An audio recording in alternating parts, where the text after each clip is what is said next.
The sacred season of Lent is experienced in a particularly profound way within the walls of the Vatican, where the Holy Father participates in the spiritual exercises alongside cardinals, bishops, and other members of the Roman Curia, including the Theologian of the Papal Household. He's considered part of the so-called Papal family and is closely involved in the Pope's spiritual and intellectual life. Wojciech Giertych, a 74-year-old Dominican father, has held this unique role since 2005, offering his dedication and counsel to the last three popes. He's one of the very few individuals who live permanently within the Apostolic Palace, and now he awaits Pope Leo's move here, ready to welcome him as a very special neighbor. You have been now the theologian of the Papal Household for so many years. What is actually the main task, the main role of this figure? Well, that's a good question. I would like to have an answer. I was never given an answer, strictly speaking, but basically the procedure in the Holy See is such that the discourses which are prepared for the Pope, basically not by the Pope, but for the Pope. It's obvious that the Pope has many meetings, and so many discourses are prepared for him, and they're prepared by various people depending on the subject matter. And so before the Holy Father receives the text, the function of the theologian of the Holy Father is to look at them and see if they're not confusing, if they're not ambiguous, if something has to be corrected. And this is the prime reason why I live here in the Vatican, because these texts are sometimes prepared in the last moment. What is actually Lent for a believer? What does it mean?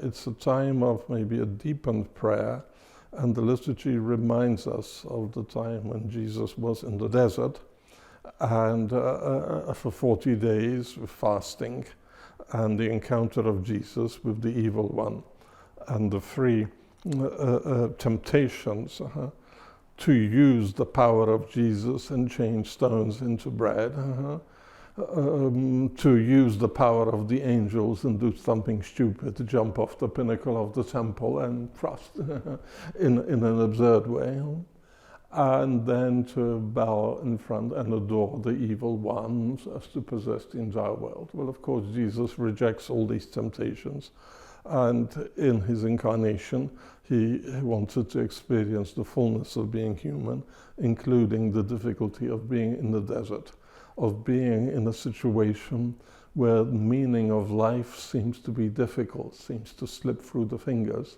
and yet nevertheless, he continued in his prayer.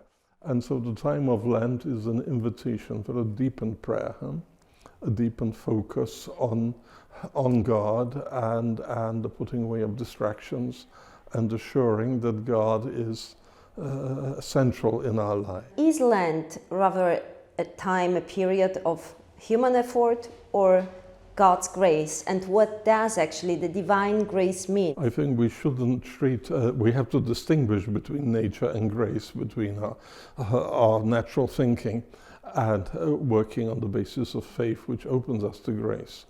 But grace doesn't appear as a rival to our will and to our mind.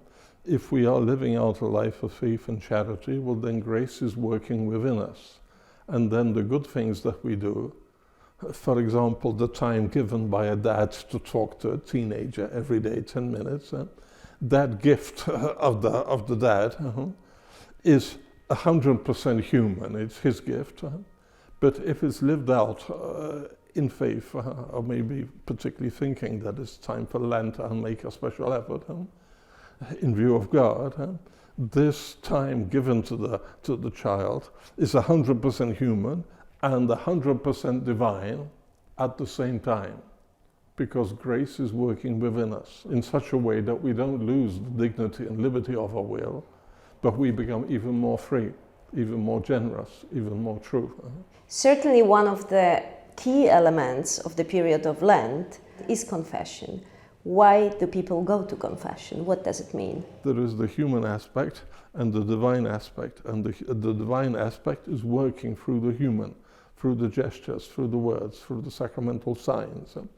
Now, of course, it is possible to meet God outside the sacramental order, through the exercise of the theological virtues, through faith, hope, and charity expressed in prayer. And of course, it's important that we engage with God truly through these virtues. And this takes place, may take place in a situation where there is no contact with the visible structure of the church. In Siberia, under communism, many people engaged with God, prayed, had a real spiritual life, but had no access to the sacraments. But nevertheless, the sacraments they strengthen the supernatural order in us, and they give the certitude that the grace of God has been given. Thank you so much for the time you shared with us. Thank you.